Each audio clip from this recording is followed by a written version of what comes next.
ओम गणेशाय नमः। आज हम पुत्रदा एकादशी व्रत कथा सुनेंगे जो कि पौष माह के शुक्ल पक्ष की एकादशी को आती है। बोलो गणेश भगवान की जय। महाराज युधिष्ठिर ने पूछा कि हे भगवान, आपने सफला एकादशी का महात्म्य बताकर बड़ी ही कृपा की है। अब कृपा करके यह भी बतलाइए कि पौष शुक्ल पक्ष की एकादशी का क्या नाम है, उसकी विधि क्या है और उसमें कौन से देवता की पूजा की जाती है।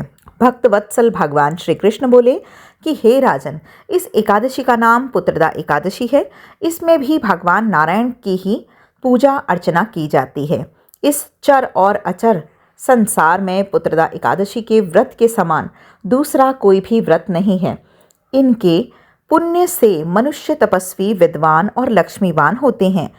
इसकी मैं एक कथा कहता हूँ, सो तुम ध्यानपूर्वक सुनो।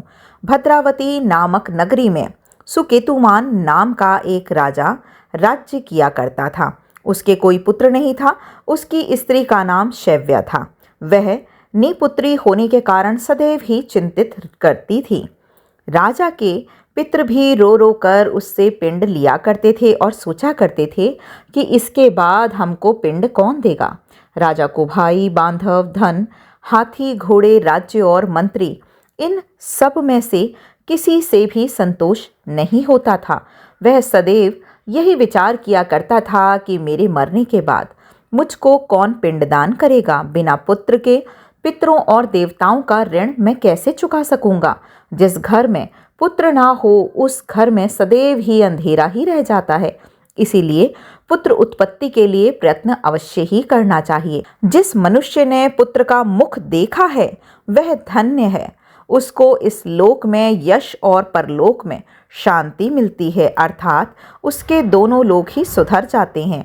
पूर्व जन्म के कर्म से ही इस जन्म में पुत्र, धन आदि प्राप्त होते हैं। राजा इसी प्रकार रात दिन चिंता में रहने लगा।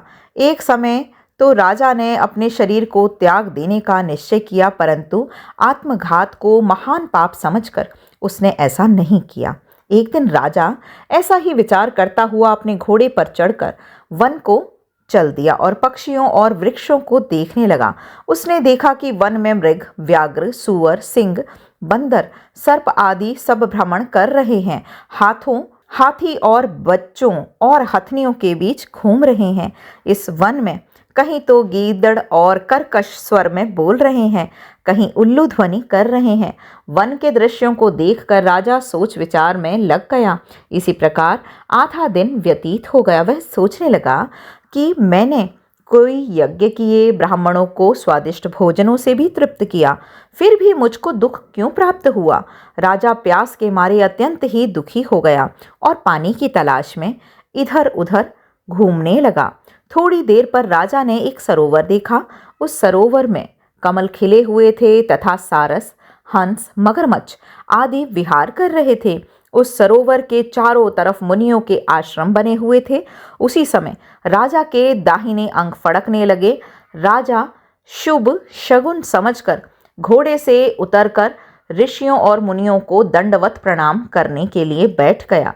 राजा को देखकर मुनियों ने कहा कि हे राजन, हम अत्यंत ही प्रसन्न हैं। तुम्हारी क्या इच्छा है सो कहो। राजा ने पूछा, महाराज आप कौन हैं और किस लिए यहाँ आए हैं, कृपा करके मुझे बतलाइए। मुनि कहने लगे कि हे राजन, आज संतान देने वाली पुत्रदा एकादशी है। हम लोग विश्व देव हैं और इस सरोवर में स्नान करने के लिए ही आए हैं। यह सुनकर राजा कहने लगे कि महाराज, मेरे तो कोई संतान ही नहीं है। यदि आप मुझ पर प्रसन्न हैं तो एक पुत्र का वरदान दे दीजिए। मुनि बोले कि हे राजन, आज पुत्रदा एकादशी है, आप अवश्य ही इसका व्रत करें। भगवान की कृपा से अवश्य ही आपके घर में पुत्र होगा। मुनि के वचनों को सुनकर राजा ने उसी दिन एकादशी का व्रत किया और द्वादशी के दिन को पारण किया। इसके पश्चात मुनियों को प्रणाम करके महल में वापस आ गया। इस समय बीतने के बाद ही रानी के गर्भ धारण हो गया और 9 महीने के पश्चात एक पुत्र रत्न की प्राप्ति हुई। वह राजकुमार अत्यंत ही शूरवीर, यशस्वी और प्रजापालक हुआ। श्री कृष्ण भगवान बोले कि हे राजन, पुत्र की प्राप्ति के लिए पुत्रदा एकादशी का व्रत अवश्य ही करना चाहिए। जो मनुष्य इस महात्म्य को पढ़ता सुनता है उसे अंत में स्वर्ग की प्राप्ति होती है। बोलो लक्ष्मी नारायण भगवान की जय।